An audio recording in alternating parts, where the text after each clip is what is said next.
Hello and welcome back to my channel, guys. This is Sanyukta Singh from my channel एक नारी and आज का जो ये मेरा whole session है, this is all about the working women and not women, अगर मैं बोलूँ तो girls जिनकी अभी शादी नहीं हुई है and they are at their 30s and 32 हो रही है उनकी age and the family is forcing ki get married because this is the right age, this is the correct age. At the same time, it's not only about getting married but it's also about ki whom they want to get married to, because यहाँ पे कहानी ख़त्म नहीं होती है, यहाँ से शुरू होती है. जैसे हमारे पेरेंट्स और हमारे जो रिश्तेदार हैं वो चाहते हैं कि ये जो शादियाँ हो ये उनके मतलब से हो और वो जो सजेस्ट करे उसके अकॉर्डिंग हो. Where is the females who are working, not only females but let's talk about the males also, लड़के जो काम कर रहे हैं वो भी अभी अपने करियर पे उनका फोकस है और वो चाह रहे हैं कि नेक्स्ट 1 ईयर में या 2 ईयर पे वो जो चाहते हैं एटलीस्ट उस स्टेज पे चले जाएं and then they want to take that responsibility of marriage. तो कहाँ पे गलत है वो? बेसिकली हमें ये समझना पड़ेगा सबसे पहले एज अ इंडियन पेरेंट. मैं बोलूँगी कि जो टाइम है ये समय के साथ चेंज होने का है, समय के साथ आगे बढ़ने का है. You cannot force anyone to get married. तो अगर आप एक एज देख करके ये बोलते हो कि अब तुम्हारी एज हो गई है एंड तुम्हें शादी कर लेनी चाहिए, से बेटर है कि आप ये पूछो कि what do you want. When do you want to settle in your life? When do you want to get married? Or what do you want to do with your career more? अगर हम इन aspects पे बात करेंगे आज की youth के साथ, then the vision will be more clear. And it is very important कि वो खुल के अपनी बातों को हमारे सामने रख पाएँ. ये जो गैप आ जाता है एक इंडिविजुअल के, कोई चाहे वो लड़का हो या लड़की हो या उनके पेरेंट्स के बीच में, because they are not never going to ask or confront them. They just like put up their voices over them कि नहीं अब तुम्हें कर लेनी चाहिए. We must listen कि उनके क्या plans हैं. And देखो ये बात थोड़ी सी पुरानी हो गई है कि यही एज है, इस एज में शादी हो जानी चाहिए. मेरे हिसाब से सबसे पहले career is important, goal is important, चाहे वो लड़का हो या लड़की हो. आपका अपने पैरों पे खड़ा होना बहुत इम्पॉर्टेंट है, स्वावलंबी होना बहुत इम्पॉर्टेंट है. खास करके लड़कियां, अगर आप अर्निंग नहीं हो तो I think you must have earning. पहले तो आप कैपेबल हो जाओ कि आप अपने खर्चे खुद उठा पाओ, उसके बाद गेट मैरिड. क्योंकि थोड़ी सी डिफरेंट है लड़कियों के लिए आज भी सोसाइटी एंड बॉयज़ के लिए आज भी. No doubt boys to have their responsibility.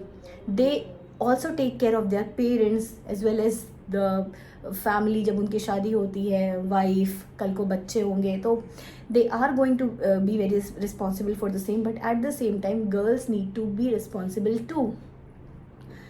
अगर आपका करियर नहीं है, अगर आप अर्न नहीं करते हो, डेफिनेटली कहीं ना कहीं आगे जा कर के आपको प्रॉब्लम हो सकती है. I am not talking about कि हर लड़की को प्रॉब्लम होती है, बट हाँ 30% 40% को आज भी प्रॉब्लम होती है. सो सबसे पहली चीज़ तो ये कि before getting married your career must be sorted. और अगर आप करियर वाइज साउंड हो देन डेफिनेटली आपको खुद से ही वो अंदर से आ जाएगा कि okay now it is the time to get married. According whenever you are ready, जब आप फाइनेंशियली इंडिपेंडेंट हो जाओगे, जब आप करियर वाइज साउंड हो and you feel like you can get married, वही राइट एज है और वही राइट टाइम है. जैसे किसी को लगता है कि आफ्टर 30, 31, 32 व्हेन ही और she has achieved ample of things and he is satisfied or she is satisfied from inside कि now I can step into any new thing in my life, then she can get married.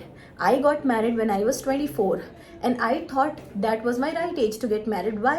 Because I was financially independent.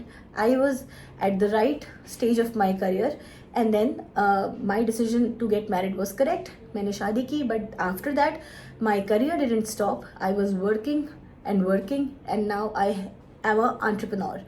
So right age तभी होती है जब आप अंदर से तैयार होते हो शादी करने के लिए या किसी भी चीज़ के लिए, तभी आपको करना चाहिए। किसी के कहने पे नहीं करना चाहिए, प्रेशराइज होकर के नहीं करना चाहिए। Why? Because ultimately this is your life and you cannot take the important decisions of your life depending upon any one other's thought process.